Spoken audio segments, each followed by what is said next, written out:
Hello everyone. Today, I'm doing a real-world range test of my Polestar 4 single motor in winter conditions. The test is taking place in Espoo, Finland. The outside temperature is around 8 to 9 degrees Celsius, and it's raining here in southern Finland. My plan is to drive from Espoo to Tampere and back on the same day. The one-way distance is about 170 kilometers, so in total I'm planning to drive roughly 360 to 370 kilometers. For this test, I charged the car to 100%, which I normally don't do. I usually stop at 80%. But today, I wanted a full charge specifically for this range test. With a full battery, the car shows an estimated range of 465 kilometers. Before starting the highway drive, I did a few kilometers of city driving to drop my son off. Because of that, the battery is now at 97%, and the estimated range has dropped slightly to 451 kilometers. It looks like the battery consumption was higher initially due to cabin heating, which is expected. I expect the efficiency to improve once we're cruising on the highway.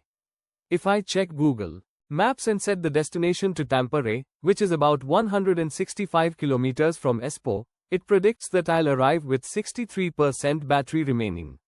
After driving back to Espoo, it estimates I'll still have around 32% battery left.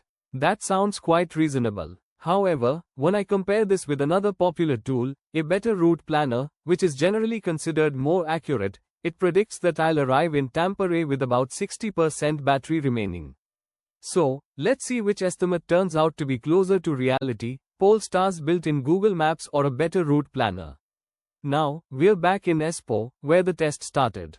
I currently have 20% battery remaining. Let me check the trip meter.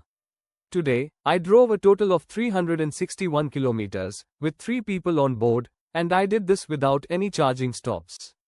The average energy consumption for the trip was around 21 kilowatt-hours per 100 kilometers, which is quite reasonable given the wet and cold weather conditions. With 20% battery still left, I could easily drive another 100 kilometers. So, if you're planning a long trip, you can realistically expect around 420 kilometers of range with some buffer left before needing to recharge. When comparing the range predictions between the Polestar 4's built-in Google Maps and the A Better Route Planner app, I would say that A Better Route Planner was more accurate. It predicted that I would arrive in Tampere with around 60% battery remaining, and that is exactly what I had when I reached the destination. That brings us to the end of this range test. Thanks for watching, and I'll see you in the next video. Bye bye.